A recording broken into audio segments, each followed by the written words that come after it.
fifth grade. Really ain't no difference if that nigga gay. Blood satellite. How many of these like ancient belief systems or communities existed in China for maybe millennia before Mao Zedong showed up? And they'd survived how many famines, how many fucking biblical catastrophes. Maybe one year that's not even on record, there was asteroid strikes. But they survived that. But it was this one fucking modernist dictator that almost wiped them all out. And they're in crisis in a way they've never been in crisis before. Oh, yeah. So that just blew my mind once you consider that it's like 1950, 1960 was the first time that they almost destroyed the fucking world. Like the Chinese people, how long have the Chinese people survived? It wasn't until this one fucking guy where they almost went away entirely. That's mind-blowing. It's sad because the bit about them being like a 5,000 or 3,000 or whatever year old civilization, it's essentially true. In Chinese history, like I've been to a lot of Chinese museums and I've seen a lot of exhibits all through China because I've been there. And some of this stuff is like, I've been to the Terracotta Warriors and this shit is actually incredible. I've walked through the Great Wall of China. It's miraculous, but you can't associate that with modern Chinese people. There's nobody left alive today who can claim any credit for that shit. Even the ones who their heart is in the right place, they are so atomized and so lost. Like it makes us look like paragons of cultural virtue.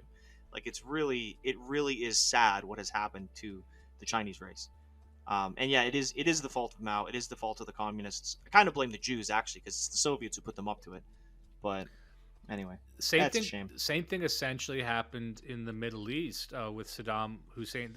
He gets a lot of blame in the book I'm going to cover, but there would be others. Maybe not any of the Ayatollahs specifically, but you had. It wasn't until you had these figures that these people started disappearing. It's like a modernist problem. Or a modernism problem, I suppose. And like you'd said, like, how do you even turn back the clock on that? And I think the way you phrased it was very good, which is like, they're not the same people anymore. Like, how would they even begin at this point to adopt the rituals and the rites and the behavioral patterns of these people that might have been literally like a previous version of them that they can't even wrap their heads around because of this, fast forward, not a catastrophe, but a phase shift in their entire civilization, which again has never fucking happened before. Well, you know what? I think first of all, it's a question that we all have to be asking ourselves as well. And on a positive side, I don't think it's really true that it hasn't happened before. It's definitely never happened before at this scale. And that's the most frightening part. The scale of this was such that it almost destroyed them for good, from a biological standpoint. But from like a cultural standpoint, it's not completely lost. And especially in China, but elsewhere as well, we've gone through dark ages and we've gone through war and famine. And even if you think about in periods before reading and writing was common, it doesn't matter how much of this shit was written down by monks. It could take hundreds of years for the local people to get that again through very, very gradual passage of information. So, I mean, I have hope that so long as people are taking the first step of saying, I admit that something was lost and it was important, and I'm going to dedicate myself or my group to discovering what that was and restoring it. You're never going to become them. That's gone. That's just history now. But having that foundation, I think, is what makes a civilization successful. You can't have a civilization of atomized people. Like it's extinction, all the way down. Yeah. So another interesting way to look at it that I was just thinking of, and this is something that's going to become clear the more of these historical books that we cover, specifically the Vikings, which we already covered, the Mongols, which we're going to cover, and then the Huns as well. I guess the thesis I'm trying to put forward here is that right now, on an individual level, we care more about what people think spiritually than they ever did in the past. And that sounds like a big claim. I'm going to try and back that up. And we're going to back it up more as this series that we're conducting goes on. But if you go back even to, let's keep it within the realm of China. And I'll just give a quick overview of like the Mongols right now, and we'll get to it in a future episode. But just a little brief nugget here was that the Mongols actually did take control of China, not for that long though. The Mongol dynasty was, I believe, the Yuan dynasty, and it was only like 80 years. And the amusing part is that China, the dynasty, because China was actually three kingdoms at the time, so it wasn't like a nation as we know now. But they looked at the Mongols as an unserious threat, even as they were conquered by the Mongols. Their confidence in their civilization was that, oh, this is just going to pass. Point being that the Mongols, even though they had their beliefs, and their beliefs were more shamanistic and more not even pagan, but shamanistic specifically, a lot of sacrifices and stuff. They didn't really care what anyone else believed in, and this was a theme you see throughout the ancient world, even throughout the Bronze Age, because people were very, very spiritual, maybe even far more spiritual than they are now. But it wasn't something people debated about. It wasn't something people felt like they even had to proselytize, and that you could have an imperium or an empire made of all these different belief systems and no one actually gave a shit.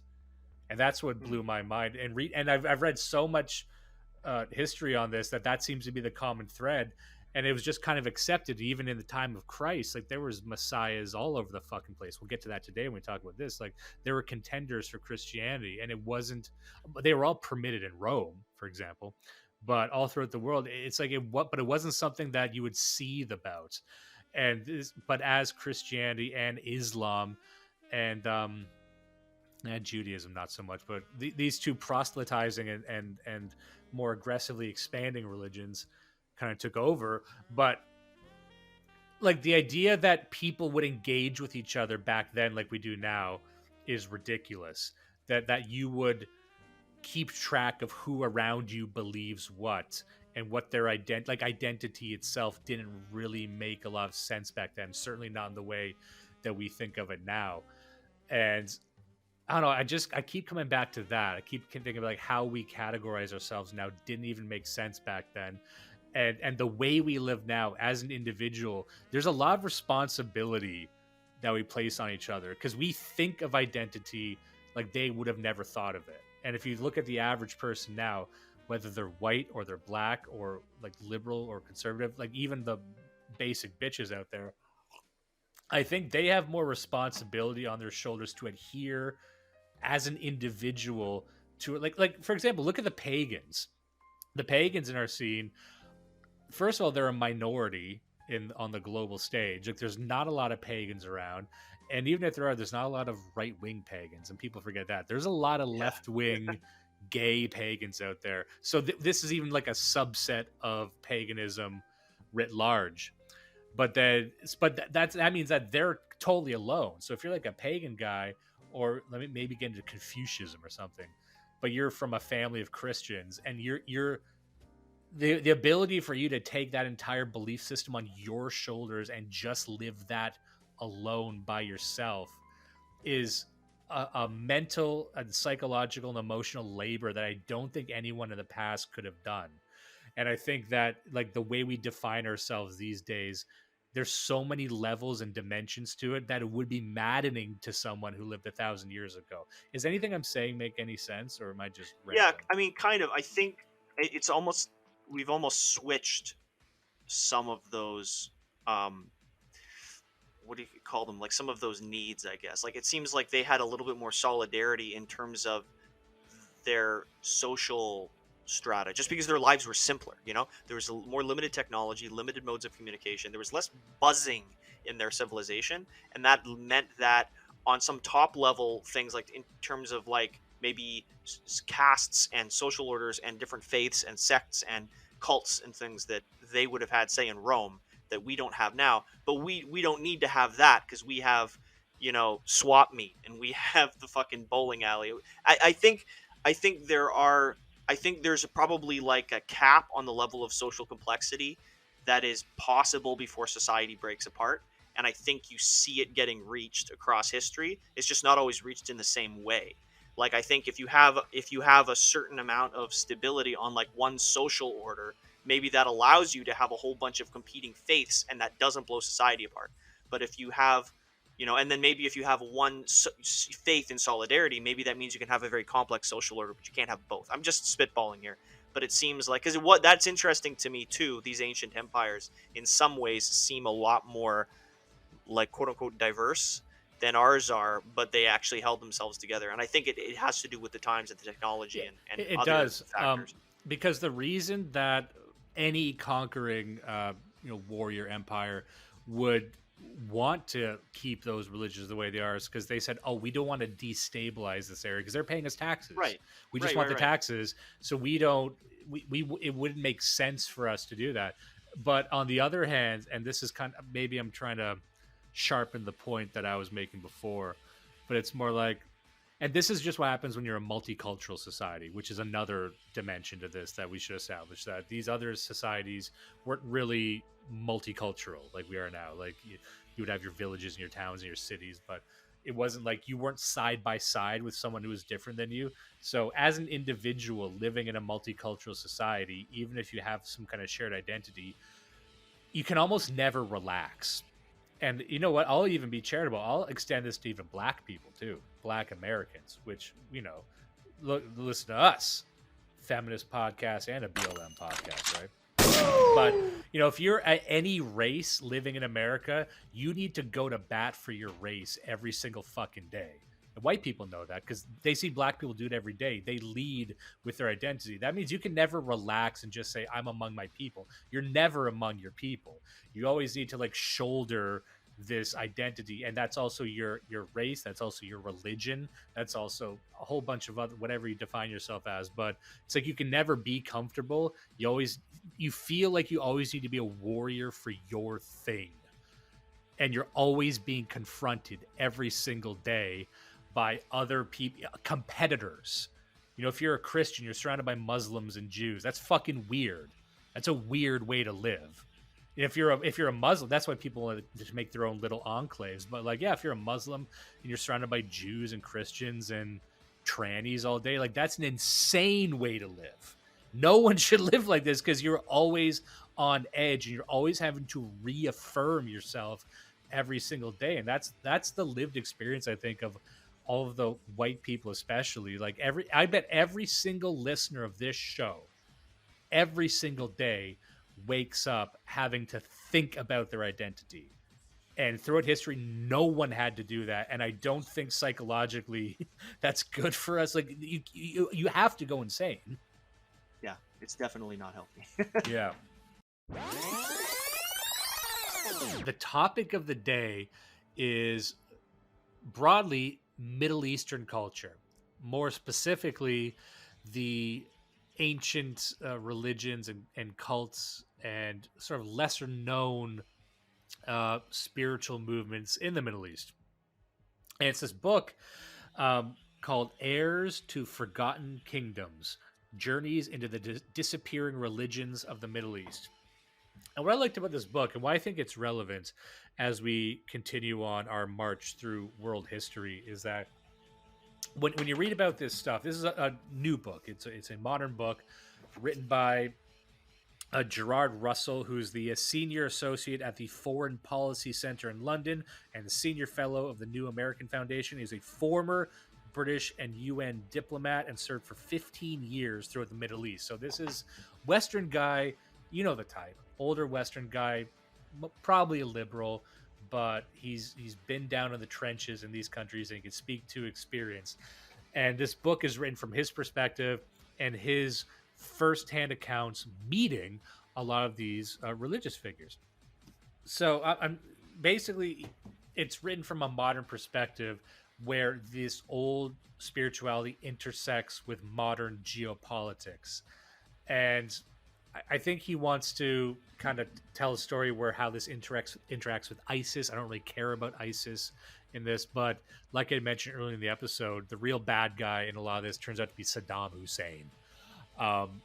And there's not really a narrative through line from this book. It's more like each chapter focuses on a fringe spiritual movement. And by fringe, I just mean not mainstream Islam or Christianity, lesser known religions. However, what's fascinating is these are the religions that are thousands and thousands of years old. For example, we'll get to this later. The Zoroastrians, they go back to the year 1000 BC, and they're still kicking around. A lot of these were popular alongside this crazy little thing called Christianity. Like the Mithraics, for example. Cultic sites are Mithraeums extended all over the entire Roman world. Despite the popularity of this religion, we know basically nothing about the inner mythology or the religious practices of Mithraism. What I liked about this book was each chapter focused on a different one. So one chapter is the Samaritans, one chapter is the Druze, the Zoroastrians and whatnot.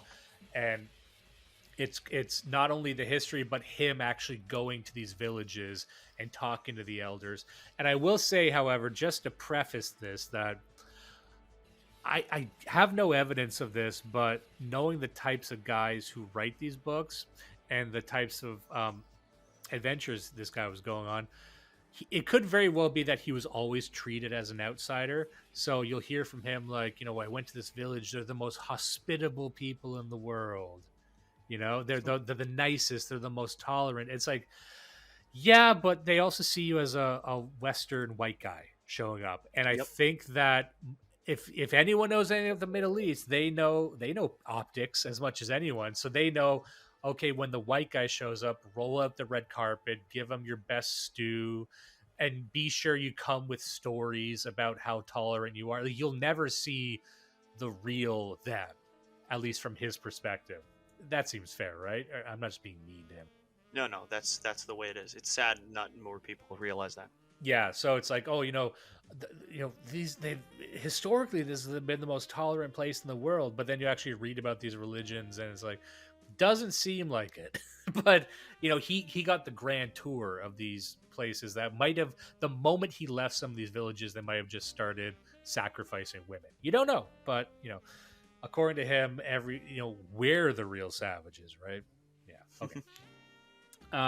But there is some historical truth to how Muslims and Christians as well early on, but Muslims didn't really give a shit about these smaller religions and just kind of let them live, because you have to think like these were being kept alive in the mountains sometimes. So it's not like a lot of like the Muslim invaders showed up. Like some of these tribes were way the fuck out in mountains, caves, villages. Like we were talking about earlier with the Mongols, they didn't really give a shit at that point. They'd give a shit now, which is why they're disappearing now.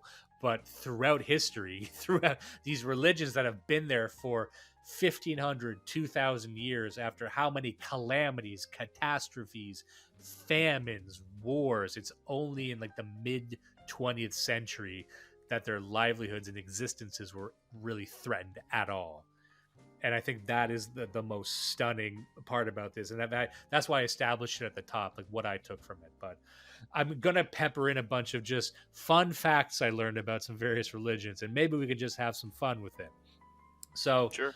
I'll just kind of start reading off. So Islam, throughout history, the reason these exist, Islam didn't really subjugate these religions or these spiritualities through their conquest, because, and he said this in the book, and I've always said it and you've said it, but I never heard a guy like this say it, but Islam was seen as an ethno-religious religion, and it's only for Arabic people. Oh, really? Yeah. So when the Arabs were invading these other places where they weren't Arabs, and maybe they're in Egypt, and maybe they're in Syria, is a big one, they didn't see them as Arabs. So there's like, well, why would we try and proselytize to them? Which is something we've noted, and many people have noted, obviously, but we've noted because, like, if you look at Islam, it is very Arabic in its writing, in its fashion, in its dress. It's like to become a Muslim, you essentially need to adopt Arabic culture. There's no two ways about it. Right. And so just hearing that codified in this book, I thought that was really interesting. And they said this was important because around the 3rd century in this part of the world, in the Middle East, 2nd and 3rd century, there's an influx of religious activity due to trade, due to Western expansion, due to all the stuff you probably heard about. So a lot of the religions of the entire world collided in the region of Persia. So, and this is where you might have seen, Christianity spring up. This was the world that Christ lived in, where there was a lot of more competing spiritualities. Like we talked about before, the Mithraics was one example where, most of them are just slightly more elevated pagan religions, frankly. But, this was a real brouhaha of contenders. And then Islam was just one of the upstarts at the same time as well. So I'll start with this one interesting religion called the Mandaeans, Mandaeans, the Mandaeans. So they're this Middle Eastern religion that their primary prophet isn't Jesus Christ. It's actually John the Baptist. And instead of heaven, it's then called just light world. So it's like interesting. It's like they a lot of these religions, they'll borrow and they recognize Christianity and they recognize Islam, and they'll have, and Judaism too. We'll get into that in a second. They borrow parts, but not all of it. So like the idea of John the Baptist being the main guy is pretty interesting to me. And they all get baptized. Every single one of them is big in their religion, but they have to baptize in a running water. And they said that they're descendants of Seth. Seth, like almost a demonic figure. And one of their beliefs is, and I wrote this down too. They said babies that are unbaptized live forever in a forest of breasts. What? I don't really. Right. He just All right. described. There's no drawing. There was no. They didn't really go into it that much. So I was really hoping for an illustration. I didn't know if this was one of those mistranslation things where it's like, 72 virgins. Well, a virgin could mean women or men. You know what I mean? Like, Yeah. and do they mean sexual virgins, or was that a strange translation? I'm just going to assume it's a haunted titty forest. Probably is. Yeah. But for centuries they were considered heretics, and in the digital age their faith is linked to spells and sorcery. They want to dispel the myths about witchcraft and magic being associated with the Gnostic religion. Sabians say their numbers are barely a fifth of what they were before the 2003 invasion because of Iraq's security and theirs being a closed religion. One can only be born into the faith, and marrying into their religion is forbidden. And the population has dwindled even further because thousands have taken refuge elsewhere for safety. And one thing, a commonality with a lot of these religions, and this is why they would probably get disparaged as pagan religions, is that most of them are sun-focused. Like, because when we talked about like the Mithraic, like worshiping the sun or Sol, most of them did. Most of them had not only sun worship, but also animal worship. And we'll get to that in a second. But what's more interesting about the Mandaeans is they are keeping the ancient language of Babylon alive. They're essentially like a slice of living history going back to the 3rd century. Because Iraq is actually one of the most ancient civilized parts of the world, containing Babylon itself. Like Babylon, the city, was from Iraq. And so you have this one group that's like, they're trying to keep Babylon alive, essentially. But they really haven't changed since then. So they really believe in magic and they really believe in curses. And one thing they love to do is to give, once you are baptized, they give you a secret name. And that secret name is not even revealed to the outside world, obviously. It's only revealed to like those within the religion, and usually only those within your family. It's funny that this was one of the more accepted religions in the region in Iraq as well, because Saddam Hussein was rumored to have some of their books in his possession, because a lot of their books are just witchcraft and spells. But he passed on from back to Babylonian times. They worship Babylonian spells and magic. But even Saddam Hussein kept that around for this sort of ritual protection, that even if you were part of this new political vanguard, you just wanted to err on the cautious side and still have like a book of spell in case someone cursed you. You didn't know how to curse them back, right? This is a very lived reality right up until the 20th century. And that's a really like syncretic way to look at it too. Like, wasn't he not like a devout Muslim? Yeah, exactly. But that's the thing. Yeah. Like, there's so much. it all swims in the same pool, this stuff. And once you get into this stuff, you start to see where they start to branch off, even with Islam, how you start to see different sects kind of branch off, and how each of them, there's some Muslim branches that will still factor in a lot of like magic stuff, regional stuff, that's passed down from generations, and you're not supposed to, but you do on a one-to-one family level. They still kind of do it. And branching off from that group is another group called the Manichaeans. This sounds the same, but they're kind of different. I'm going to read my notes here because I kind of summarized it in a way that that would make sense to me later. I said the Manichaeans came about during this time as well, based after this guy named Mani, Mani, who was a Mandaean. So Mani was a Mandaean, but then he branched off and started something a bit different. Among his many titles, he was called both an apostle of Jesus Christ and the Buddha of Light. In these two titles, we see one of the defining features of Manichaeism. It was a universalist and missionary religion that was carried across the trade routes bridging Europe with Asia. Starting in the Sasanian Empire, it spread westward toward Rome and east toward China, adapting to its cultural surroundings wherever it ended up, including adapting terminology and ideas from Christianity, Zoroastrianism, and Buddhism. They were more like straight-edge cynics who didn't have sex or eat meat. That was their thing. They can never eat meat. And this guy, Mani, who was their prophet, he thought even vegetarianism was too much. So they even eating vegetables was like a very serious thing to them. Like the elders, for example, within this religion, they would eat fruit, but they had to eat fruit a certain way because eating fruit was a sin. So they could only eat fruit if they had someone else commit the sin to pick fruit for them and give them to them. Then they would absolve the picker of the sin of picking the fruit.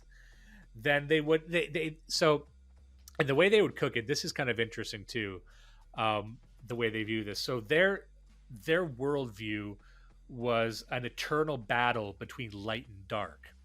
And the claim in the book was that you actually didn't see a lot of religions up until that point have that worldview. We're used to that now. We're used to like darkness versus the light, eternal good versus eternal evil. Back then, that was a new idea. So this idea of the universe as the light versus the darkness was central to them, but did not really exist before them. That's the claim made in the book. And so when the elders would eat the fruit, they viewed it as, to eat it, they had to liberate light from it. So they had to like cook it and prepare it a certain way to like remove what they thought was the light. And then that would make it safe to eat because you cannot consume anything that has light in it, in a sense. I just found that like an interesting thing. And again, they would do this right up into present day. They're still doing this now. And he goes to meet them in the book. And one aspect, another thing that I'd like to lead with in this discussion that I found really interesting, I kind of mentioned it already, but these are not spiritual movements or religions that are interested in proselytizing. They're not interested in spreading their word. In fact, they don't want anyone to know about them. And one of the themes of the book is that it's very, very hard to get in touch with these people. They do not want to talk to outsiders. They want to survive. They want their religions to live on, but they actually don't want non-regional people involved. And to become a part of this religion will be very, very difficult as a result. There is one case later in the book where he goes to visit one, and then there's all these Arabs around, and then like one Japanese woman who had gone to study it's the Apocalypse Now story. Went there to study them, then just became part of it and is now like the most into it. So you do get some of that. Otherwise, they never want to expand. And when he was meeting with one of the elders in the book, it was interesting where like they need to leave. Another big part of this book is a lot of these religions have to flee Iraq. They need to flee these countries of Afghanistan and whatnot because of the war. So just back to the main point we were making at the start, which is that these religions survived how many countless wars for thousands, centuries or even millennia, depending on how you look at it. And here they are. They only met their match in the mid 20th century by someone like Saddam Hussein, by a group like ISIS, or a group like, American interventionalist policy, whatever it is. But it's like that was the thing that fucking broke them. And so when this author is meeting with some of the elders, they're like, look, I mean, I guess we need we need new blood because we're going to die. And so we need to interface with the world now. We want people to know about us because we want, they're just getting into social media now, right? And that's how they need to adapt to survive. But again, it's just mind blowing for me to consider that, like, some of these, like, 1,500 years, you didn't need to even feel threatened until right now in this internet cafe you met this fucking weird old white guy at. You know what I mean? Anyway, that's just kind of a tangent, I suppose. But so Manichaeism, back to that. That's the kind of offshoot religion. Maybe that's my name, Mani or Mani. I'd probably call him Manny, like a dick, like he's some fucking Cuban. Now, this religion was spreading far and wide around like the 2nd or 3rd century, and it was a contender for Christianity. And they almost converted the Emperor of Rome at the time. And in fact, Saint Augustine studied under Mani when they were, and they claim, the claim in the book is that Western monasticism owes a debt to Mani. Basically, so Saint Augustine, however you pronounce it, was aware of this sort of contender religion, and the claim is that kind of bled into Christianity a bit. That might be a contentious topic, but there it is. There was a lot more interplay between these figures than people think. It wasn't just Christianity and Islam. The rise of Christianity has a lot of communication and interpolation with various sects like this. So, don't be surprised. So here's another one called the Yazidis. Now, Yazidis might sound familiar to people. You probably heard Yazidis. They're still going strong, and they're still in the news. Now, I didn't know this, but I'm just going to quote the book. So Yazidis, don't get mad at me, but this seems to be, at least in this part of the world, what they do. So the Yazidis are Muslim, but they revere a peacock angel. So their main thing is a giant peacock deity. The Yazidis do believe in God. They believe in one God, but that God is quite far away from humankind, and the world is controlled by 7 holy beings that they call angels, but they might not be quite what we imagine when we think of angels. The founder of Yazidism, Sheikh Hadi, was buried here in the 12th century. He was thought to be a human incarnation of the most important of the 7 angels, Tausi Melek, or the Peacock Angel. Tausi Melek is the chief of the 7 angels of the Yazidi religion, each of which is an emanation of God, of the divine. But he is the demiurge, the one who is responsible for creation and who has a very active role in the affairs of humankind. And they can't wear any blue, and they sacrifice bulls all the time and believe in reincarnation. So this is another one where it's like, this is essentially like pagan shamanism with like a coat of paint on it. Like, there's so many of these religions that just worship animals, way more than I thought.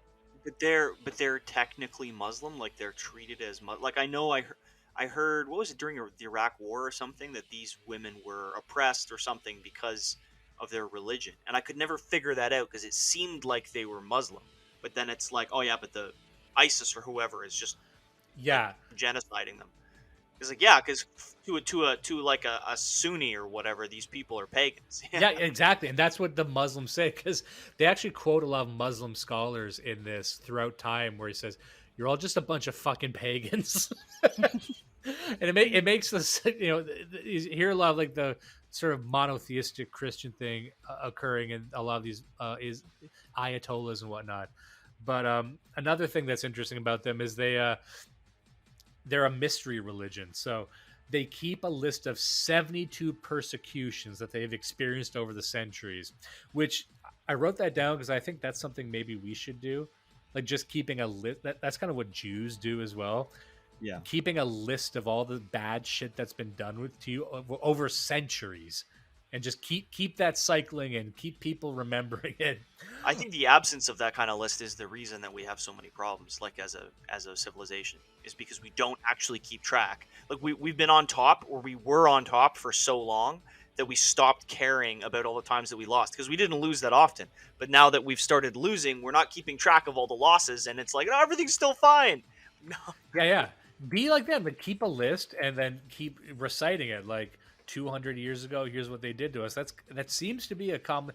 They kept these people going, at least, and I guess that's kind of the more interesting part, because aside from the thing I just said, the 72 persecutions, they're a mystery religion, so that means they keep their scripture really, really secret. Not only do they not show it to outsiders, they don't even really show it to each other. It's all orally transmitted between the people. So, and most never even get to see the scriptures. Most Yazidis never see it. And even the author of the book never got to see it. And there's been some translations over time, so you might get glimpses of it. But a lot of this stuff, it's like even the adherents don't even get to see behind the curtain on it. And that's kind of an interesting thing.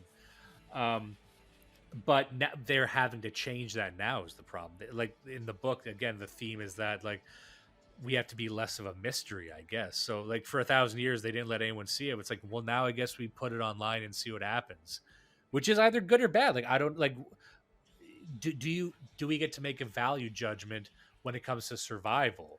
And when survival is on the table, you don't get to be cute with tradition anymore. I don't think, frankly. Yeah, so the Yazidis were a lot like the Mithraics in that they also worship the sun and fire. But the Mithraic people, they disappeared around the time when Christianity appeared. And the Mithraic religion was very secretive and mysterious as well, which is why we don't have a lot of stuff on it right now. There's a claim made in the book, and I don't know if this is true, but I have no reason to doubt it, frankly. But they had said that the Mithraics were the people who invented the handshake. Which is cool. That sounds like Dudes some rock. Yeah, A, yes, dudes rock. B, that sounds like something I would say. Like if you're just gonna make up something cool, Yeah. you're trying to sell us on the Mithraics. It's like, no, you don't get it, man. These guys fucking invented the handshake. Yeah, they invented like the handshake. And maybe someone's gonna be like, no, like we used to do another, like, you know, the idea of like when guys like clasp each other's forearms. Maybe they had that, but this is like the handshake as we know it. So they claim that at least they gave us that. Yeah, so the Yazidis were like that. They kind of took in a lot of the Mithraic sun worship stuff, which is what we know them for. The Yazidis, they also believe that God is unknowable and abstract, but his lieutenant on Earth is this thing called the Melek Taus, Melektaoos. And that's that peacock creature. That's what it's called. And so they would carry around bronze statues of this like weird bird monster all the times too. And this is where they get in trouble with the Muslims, the actual like Islamic people, because the Muslims associate that entity with Azazel, which is an angel cast into hell. So they're basically saying that, oh, you're worshiping the devil. Which on it, you know, there's a case to be made that these religions, they just, you know, demonized other gods that were existing previously, but at the same time, you know, to them, they're like, oh, you have these giant bronze figures of a bird monster. Maybe to our eyes now that would seem weird. I like hearing that it seemed weird back then too. Yeah. Another interesting one, I'm going to try, there's a few in here that are less interesting than the others. But there's a few like really big ones that I never heard before, and they're, I think, the heavy hitters. So we talked before about Zoroastrianism, and I didn't know this, and this is me being historically illiterate, of course, but Zoroastra was founded as far back as 1000 BC by Zarathustra. Really? So this is like a early religion that was, again, continuing up until this day, which is staggering to think about it. Their priests were called the Magi. So where have we heard about the Magi before? That's where they there's like the magi that appear in the Christ story, but they say that's also where the term magic comes from. So that's how far back. I don't know about that, but let's go with it. The temple's museum houses the sacred Zoroastrian book, the Gata. It teaches the religion's followers to respect 3 key commandments. Good thoughts, good words, and good deeds. There you go, that's it. The customs came one by one. It was the priests that introduced them, and not the departing prophet Zarathustra. This Zoroastrian fire temple in Yazd is a place of worship and increasingly a popular tourist destination. It's home to the Atash Beram, the fire of victory, which has burned for over 1,500 years. So the Zoroastrians, again, are obsessed with bulls. I don't know what it is about bulls. It doesn't go into it in the book. Maybe it's just bulls are cool, but everyone thinks bulls are cool, obviously. But they're obsessed with bulls to the level that to be initiated into the Zoroastrian religion, you need to be awake for 9 days straight and being bathed in bull urine and also drink bull urine. Yeah, so I don't know if there's any other benefits to that. I don't know if it's seen as a trial or a benefit, but that's what they do as far as I know up until this day. That would be the big question. That would really change it for me, how they sold it. It's like you need to bathe in bull piss, and if you can survive, you're strong enough to be one of us. Versus, we're going to privilege you with the bull piss because we want you to accept us. It's like, no thanks. I'll pass. No, check, please. So the Zoroastrians, they speak a lot of what's interesting about these sects is that they not only do they carry forward the religion but also the language too. So you got the Babylonian language being kept alive, and the Zoroastrians, they're keeping alive this Iron Age language called Avestan, Avasta, and Avestan. And they still obsess over the stars and constellations, because that's pretty much what most Iranians did before Islam showed up. So within that religion, there's 2 figures. Angra Mainyu is the force of evil, and Ahura Mazda is the force of good. And they're always engaged in war. So this is where you kind of get back to an evolution of the light versus dark, good versus evil, eternal butting of heads. And they also have good and evil animals. So they sort everything in life into a war of good and evil. So, like in some, it'd be familiar to Christians to say, like, yeah, there's good and evil, but there's a big gray area. Whereas they would actually sort like dogs and cats into good and evil. Rather than like everything's made by God. They're like, no, there's some stuff that's made by the devil, and that's half the stuff. For example, they love dogs. Crazy about dogs, which you wouldn't think of coming from the Middle East. You thought everyone there hates dogs. Yeah, they hate dogs. They love dogs and give extremely elaborate dog funerals. Cool. I'm just going to see if I can find the part here. To maltreat a dog is prohibited by the Avesta. And he's quoting someone here, doesn't say who, but when passing to the other world, the soul of a person who has hit a dog shall fly howling louder and more sorely grieved than the sheep does in the lofty forest when the wolf ranges. A man who kills a dog is required by the Avesta to perform a list of penances 18 lines long. One of the penances is to kill 10,000 cats. What? So if you kill a dog, you have to kill 10,000 cats. Damn. They would also make sacrifices in a giant volcano as well. It says Zoroastrian religion, its popularity fell to Islam similar to how paganism fell to Christianity. This is a claim made in the book, and it's also made by other people from the region. But we discussed the same phenomena occurring in Rome when Christianity was spreading. So what he was saying was the Zoroastrian popularity fell out for the same reason paganism fell with Christianity, because it was a way out of the caste system. So this new religion like Islam, a lot, Islam wouldn't get credit for this, of course. We're no fans of Islam on the show, obviously, but what Islam wiped the slate clean on was the ancient organization of castes and slaves and masters and everything. It wiped all that away, which obviously appealed to the masses. And then all you got to do, just like with Christianity, is you appeal to these masses, you convert a couple of aristocrats, and it's over. You're done. And that's the system. It seemed that every monotheistic religion like that, but there's only really two, frankly, but it's the exact same process that had them gain a foothold in these regions. A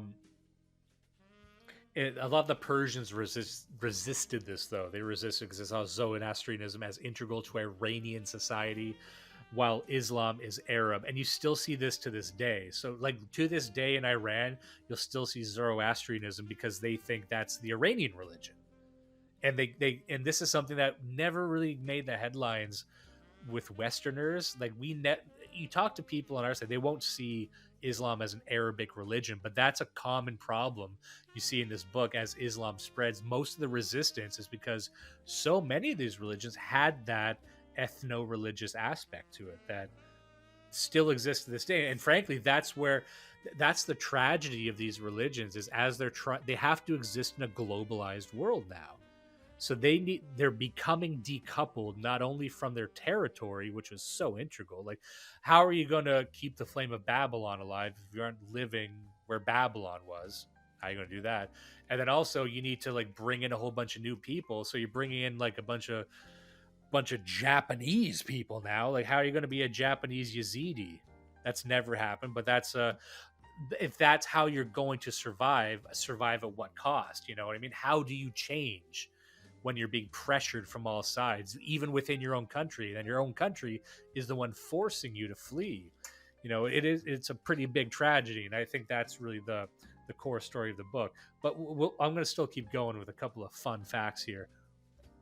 And again, this will sound stupid, but I didn't know just how much of Assassin's Creed, the game franchise, was based on real life. Because I didn't know that entire first game of Assassin's Creed was pretty much line for line just pulled from history. Did you know that? Well, I knew like it was kind of a thing in the beginning that it was supposed to be all historical, but so much of it was like magic and aliens, and it was also clearly kid gloving Islam in terms of it. It's actually all about freedom and choice. But I meant more like the Assassin's Guild, like the fact that really that part. Yeah, like there literally was in this area there's a real life Assassin's Creed, and their temple was built on the top of a mountain, and they're called assassins in all of the texts from the time, and they were like this feared kind of rogue entity where people would go there, learn to be assassins, and there was all these. They were a real problem in the city centers because they literally did what they do in the game. Like they were known for blending into the public and assassinating people in public, and like getting away and fleeing to the top of this fucking mountain on horseback. So yeah, I didn't know that's mentioned pretty frequently in this book. It's also mentioned in a couple other books I read from different parts of the world. There's tell of this Assassin's Guild that was a really big fucking deal. Now in history, that they were eventually destroyed, and the game series presupposes that they weren't, that they were just this internationalist sort of, what would they be? They're almost like anarchists. That's kind of what they're like an anarchist NGO. Yeah. Extremely diverse, a lot of female leadership. Yeah, and they were at the time they were at war with the Muslim rulers in these parts of the world. So, like the missions you would go on in that game were real things that happened. They were these were the people who were denounced. They were Zoroastrians as well. They were denounced as fire worshippers. That's what the Muslims would call them. Like we said, so many of them worship the sun and worship fire. They were called fire worshippers. And then the line that was in the book from one of the Zoroastrians was, we don't worship fire, we worship God through fire. I'm like, okay, still, what's your God look like? Well, fiery. Okay, well. So just another couple like eccentric ones. There's this group called the Druze, Druze. They I wish it was in DREWS. the Druze, just a bunch of white guys with fucking flat caps and glasses. Just a bunch of ska listening shitheads. The Druze, they actually worshipped mathematics itself, and they worship mathematics as a concept, and also old philosophers like Pythagoras and Plato. Like those are their messiahs, which I didn't think that was really kind of a deviation from the rest of the examples in the book. The Druze religion began over 1,000 years ago, splitting off from Islam. The faith is monotheistic and descends from the lineage of Abraham, believing the biblical prophet Jethro to be their spiritual founder. The Druze have a reputation for being secretive and seclusive. Little is known to the public about the details of the Druze faith. They find morality, and this is from the book, I'm quoting the book, they find morality in equations and are obsessed with like the pentagram. And they do to the point where like 2 represents woman and 5 represents man, and the number 4 represents justice. And when I read that in the book, I kind of wrote a note just for you, and I underlined it and bolded it. It just says cargo cult for math. Thanks, buddy. I like that. Yeah, it reminded me of the Nation of Islam, when like you give them something like mathematics, but they work through it in a really kind of dumb way. So like, if, for example, the Nation of Islam and the 5% Nation, they took the name Allah, ALLAH, and it stands for arm, leg, arm, head. Arm, leg, arm, head. Okay, that's God in manifestation. Okay, this is why the Muslims, because originally, because they infiltrated Islam. Islam was an esoteric teaching. Islam itself stands for I, self, Lord, and Master. But the oppressors infiltrated all forms of information, and they didn't flip Islam back a whole different way. And I'm like, well, that doesn't make it, like, what do you think? Like, first of all, Allah, that wasn't English. Those are English. Yeah, that's an English spelling of an Arabic. Like, what the fuck does that mean? It's like, it's the body. Like, you're just assigning, like, in the supreme alphabet, it's like numbers mean other things. It's like Bam Margera inventing his own language. You know what I mean? Like, okay, moving on. The 3rd degree in the supreme alphabet is C, or understand. C, because when you see things, not with your physical eyes, but with your mental eye, which is your 3rd eye, it gives you the ability to comprehend things with a crystal clear clarity. So that's C. C stands for see or understanding. so like, oh, can you use these equations to predict the future? No. Then what good are they? But at the same time, the Druze, I'm just gonna keep imagining a guy named Drew. The Druze, they're known as the quote the ignorant ones. And this, I wrote this down because I had to read it a few times to make sure I was understanding it. They know essentially nothing about their religion, so they pretty much live as they please, and only like the higher up priest class knows anything about the actual scripture or the religion itself, which was kind of mind-blowing to me. Like, so you're part of a religion, but it doesn't really make any demands of you other than you not understand what math is, apparently. But there are a few rules. There's only a couple rules that everyone needs to follow within this religion. So the most important one is apparently intermarriage. You can only marry other members of this group, and if you marry out as a man, you are castrated. So that's the one thing. You can't marry someone else. That seems to be it. Other than that, you get your dick cut off. Other than that, you can do whatever the fuck you want. I don't know how it evolves to that point, but there it is. Here's another one that I found that I wasn't expecting to find in here, but the Samaritans. And a lot of people, that'll sound familiar to them. The Good Samaritan, what they were, and if you're familiar with the Bible and the stories from there, but there's still Samaritans. That's the other thing. Like, a lot of people wouldn't think that there's still these guys kicking around. And they make some point early on when discussing the Samaritans. It says Samaritans and Jews were always enemies, despite being nearly identical. So the Samaritans, if you are familiar with the Bible, it will make sense that they were basically Jews, but were very, very clear delineation between the two. Now, what is that delineation? Well, the big thing seems to be that the Samaritans follow the Torah and only the Torah. Any Jewish thing made after the Torah, they reject. So anything Talmud related, anything that we would know as Jewish, they reject. Otherwise, they seem to be essentially Jewish. But their number one enemies would be other Jews, if you ask them. And the history there is in the 8th century BC.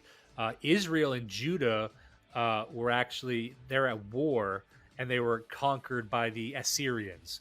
The Israelis were exiled north, but the Judah people, the residents of Judah, they remained and became Jews. The rest of them were what are known as the lost tribes of Israel. And you probably hear that, if you know anything about Jews and the things they say. That's the history of what happened there. But the ones who were made behind in what they believed was Judah, those would be the Samaritans. And they're obsessed with a mountain there called Mount Gerizim, Gerizim, Gerizim. That's where they believe all the famous biblical things happen, including coming down from the mountain with the stone tablets. They think Noah's Ark was found up there too. Pretty much, they believe the entire Bible is centralized on this one mountain. And so they live around the mountain. They're obsessed with the mountain. Everything they do is they try to have proximity to that mountain. But obviously, nowadays that's in question. And they've essentially kept their traditions going for 3,400 years. Which is, and they've kept their traditions for such a long time. At this time, the Israelis and the Palestinians actually kind of like them. They're almost seen as even older than the both of them, which is kind of trippy to think about. And they're still in a fringe minority, but they're still kicking around there. Now I'll end with this one really, really quickly because I know you need to go. All right, but there's this one group this one area called Kafiristan. So Kafiristan they're this group of people. They were this group of the Hindu Kush, who were a people, and they were a warrior mountain people. And they're a group that actually repelled Alexander the Great all those years ago, and Muslim invaders. They were great at repelling any conquering army. And they were called Kafirs by the Muslim invaders at the time. And they just said, that sounds cool. We're just going to call ourselves Kafirs now. And they adopted it as a term of pride. So yeah, this is fucking Kafiristan. What of it?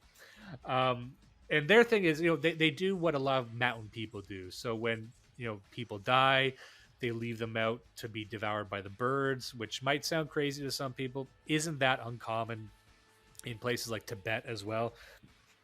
They leave their corpses out. They dance in hanging cages. Here's a note here. They auction off their daughters based on size.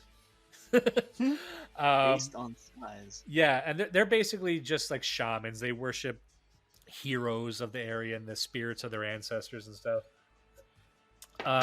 They're a warrior caste system that, again, kind of persists to this day. And their entire caste system was based on how many people you kill. So if you're not just to be a warrior, but the more people you kill, the more fancy clothes you get to wear. And the guy who's known as the Torag Merak is the leader. He's just the guy who's killed the most people. And then the Kafiristan eventually became this other group called the Kalasha. So that's what they would probably be known more as these days. They're the leftovers of the Kafiristan after there was eventually a forced conversion by the Muslims. They now live in Pakistan, but they're still keeping a lot of this stuff alive. It says that they look very European.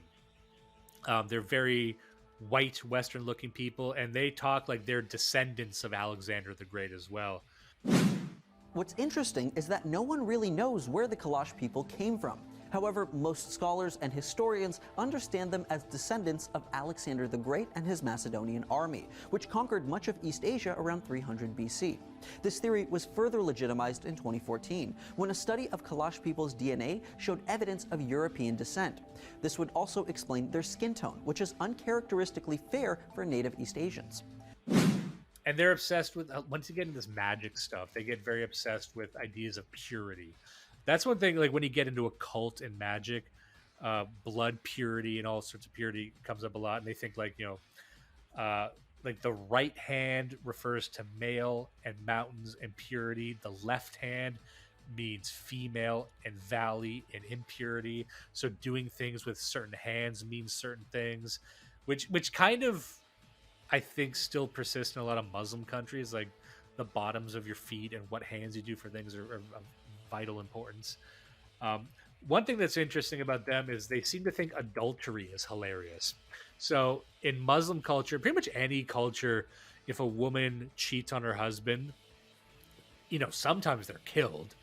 Sometimes there's severe punishments, but he makes a note in the book to say, like, if a woman is caught cheating on her husband, what happens is the entire village, if they get caught, the entire village will like gather around them and laugh at them.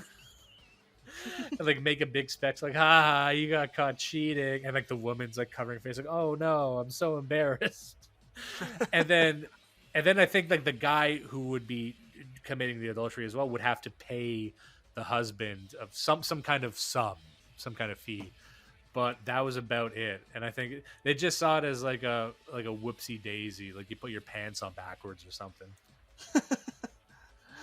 Oh man.